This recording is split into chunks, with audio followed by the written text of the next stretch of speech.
E aí pessoal, tudo bom? Sejam bem-vindos a mais esse Primecast.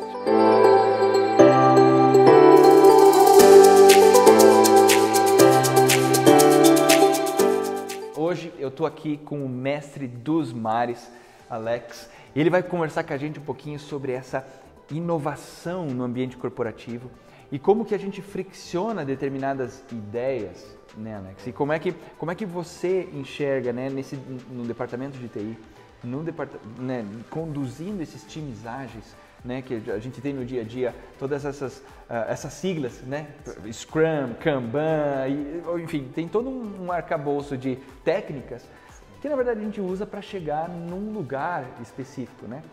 E isso que eu queria ouvir de você. O que você enxerga que é importante a gente olhar para frente e mudar o jeito de fazer? A gente vem discutindo já há muitos anos dentro da empresa, né, o modelo de a gente conseguir inovar, mesmo numa empresa gigante que é a nossa dentro do sistema Unimed. A gente pensou isso nos anos 2016, mais ou menos. A gente tinha uma dor muito grande dentro da Seguros Unimed, que era sempre correr atrás dos nossos competidores, sempre correr atrás dos nossos competidores. E lá na Seguros Unimed, a gente, de uma certa forma, pensou em criar uma unidade de inovação fora da nossa operação, porque a gente sempre via algumas poucas iniciativas dentro das equipes, dentro das áreas, mas que efetivamente não ganhava força. Ela sempre tinha uma boa ideia, mas na hora de desenvolver e executar, a gente tinha problemas nessa execução e ela morria, né? Porque tinha só a iniciativa de uma única área. E esse é um ponto importante para a gente, porque a gente tomou uma decisão de criar uma unidade de inovação fora, para não ficar atropelado pelo dia a dia da operação. Então a gente queria uma equipe dedicada, né, de verdade, para buscar coisas novas que estão acontecendo, não só no mercado nosso, que é o da saúde, mas principalmente também em outros mercados, onde a gente pudesse fazer algumas analogias para o nosso negócio.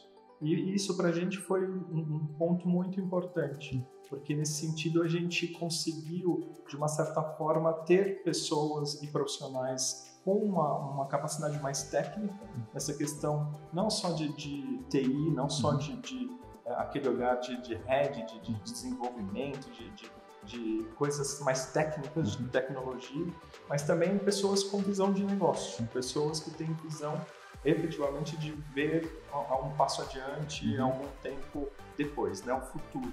E nesse sentido a gente teve algumas boas iniciativas sendo criadas lá, e lá a gente conseguiu tracionar algumas coisas que foram de uma certa forma mais fáceis, porque essas pessoas não estavam no nosso dia a dia.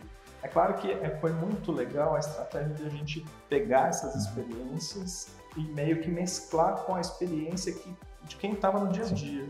Isso foi muito legal para a gente, porque a gente conseguiu trazer das equipes internas esse olhar também. A gente começou a desenvolver a equipe interna para pensar mais como inovar, né, como fazer essa questão de olhar para o futuro, trazer algumas soluções dos nossos problemas que hoje a gente tem, mas com uma cabeça mais voltada para solucionar definitivamente as dores dos nossos clientes. Então a gente viu muito ganho nisso, né? Essa foi uma estratégia boa, porque isso não concorria. Porque eu imagino que nós, de uma grande empresa, mas muitas empresas, a gente sempre tem backlogs grandes de mudanças de processos e de automações e simplificações.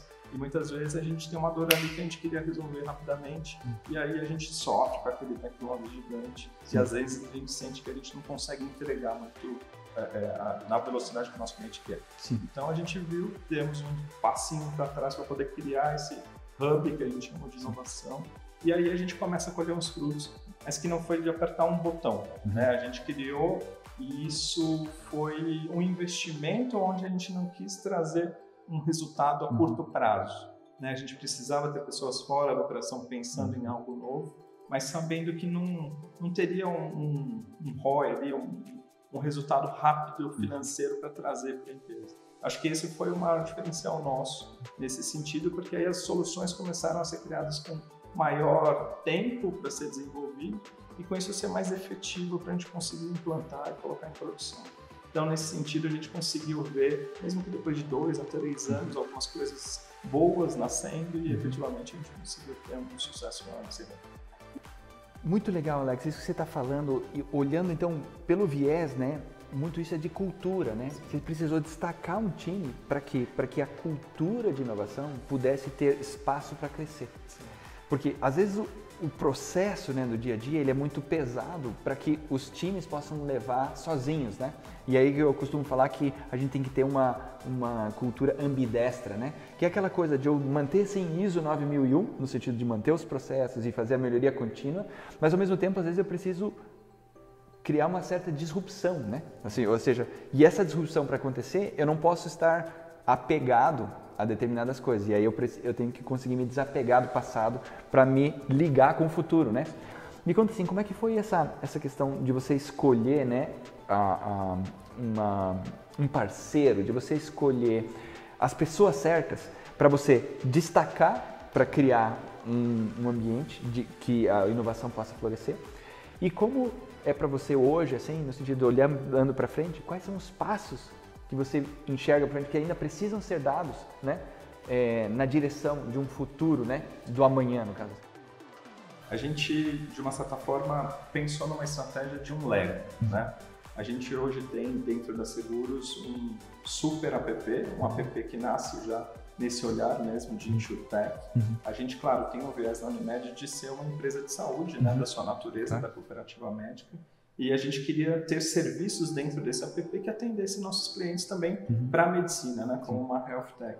E nesse sentido, a gente desde o começo, desde 2016, a gente pensava numa estratégia de Lego mesmo, de ter vários fornecedores, de repente conseguissem desenvolver algumas soluções para a gente, mas conectado nesse nosso super app, onde a gente pudesse ter algumas questões voltadas para a saúde. Ou seja, a gente tem lá alguns programas onde a gente tem um acompanhamento mais próximo dos nossos clientes, então a gente consegue ter até uma troca ali mais interativa com o próprio cliente. Até ele pode buscar uma rede, ele pode fazer um reembolso, ele pode de repente ver se precisa de uma telemedicina, então ele consegue ter isso dentro do nosso app, mas também como uma InsurTech ter algumas soluções financeiras também. Então hoje a gente tem outros produtos, né, seja o Vida, seja o Previdência, seja ramos elementares, onde ele consegue pela própria plataforma fazer a aquisição de algum desses planos e tratar tudo pelo próprio app.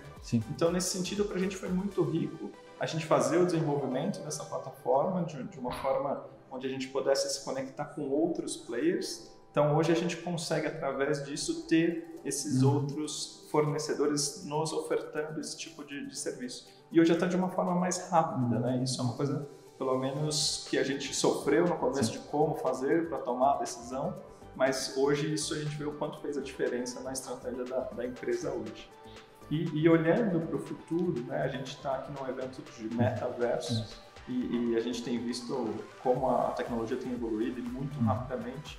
A gente tem olhado isso com, claro, com um cuidado, porque principalmente quando a gente fala de saúde, a gente tem falado de telemedicina, a gente tem olhado para a questão do papel do médico, nesse novo normal que todo mundo tem comentado, mas efetivamente a gente quer estar mais próximo, principalmente dos nossos clientes até um pouco mais jovens, até para cuidar da saúde deles, para que lá na frente eles não precisem ter um cuidado mais crônico, um cuidado mais crítico, né? Um agudo, como a gente fala. Então a ideia é que a gente, de repente, consiga se conectar um pouco mais facilmente com essa nova geração que chega, que é mais digital por natureza, né?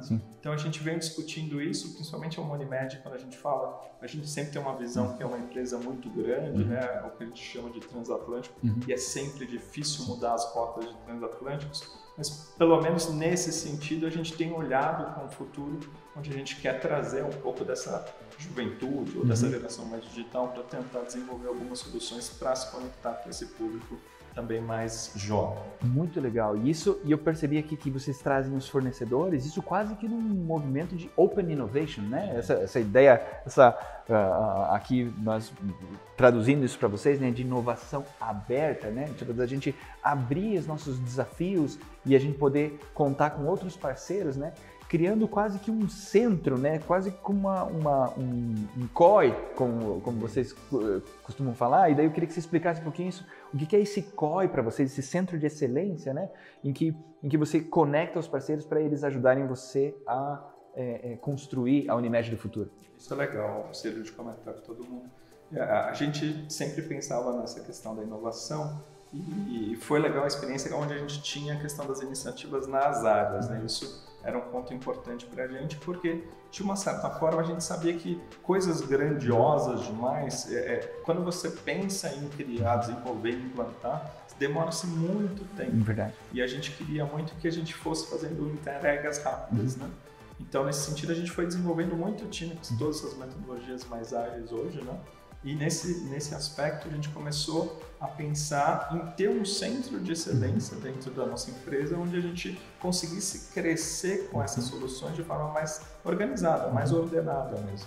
Então, quando eu comentei um pouco lá atrás que antes a gente tinha uma dificuldade de inovar, porque as iniciativas eram muito desconectadas e era uma área querendo brigar com a outra, porque achava que aquilo era mais importante do que o que a outra área tinha para oferecer, o Centro de Excelência ele trazia para a gente uma forma de trabalhar, onde esse Centro de Excelência traria para a gente uma segurança maior no sentido de quais são os passos que eu preciso dar para conseguir me conectar nesse hub onde a gente tem essas inovações, né? Então, qual a metodologia, qual é a forma de fornecedor fazer as coisas acontecerem, qual é o tempo que eu preciso de acordo com as complexidades de cada uma das iniciativas. E, de novo, ter, de uma certa forma, conectando essas pecinhas do Lego de uma forma mais segura e, de novo, não deixando ninguém para trás, né? Que eu acho que esse foi um grande diferencial. Porque a gente via, porque é uma área mais operacional, fica para trás, a área financeira, porque precisa vender, é a que rapidamente a gente desenvolve, porque a gente quer vender logo. Né? E com o Centro de Excelência a gente conseguiu, de repente, trazer todo mundo numa mesma velocidade. Então, esse foi um ponto muito importante. Muito legal, Alex. Muito obrigado por essa conversa que a gente teve aqui. Pessoal, vai ficar aqui, Alex. Como é que as pessoas podem se conectar com você no LinkedIn? No LinkedIn, pode me seguir lá, Alexandro Pinheiro Rocha. Aí vocês vão ver que tá Alex Rocha no LinkedIn. Podem se conectar comigo e estou lá aberto. Se alguém tiver alguma dúvida, pode me acionar. Eu posso demorar um pouquinho para responder, mas eu respondo. Com certeza. A gente sabe, né, moçada, que Mar Calmo nunca formou bom marinheiro. E vocês sabem aqui que agora tem um mestre dos mares aqui em inovação, a inovação aberta, um amigo lá na Seguros Unimed que pode ajudar você a navegar melhor esses mares da inovação. Obrigado. Alex, muito obrigado. Pessoal, ficamos por aqui nesse Primecast, nos vemos no próximo. Até lá.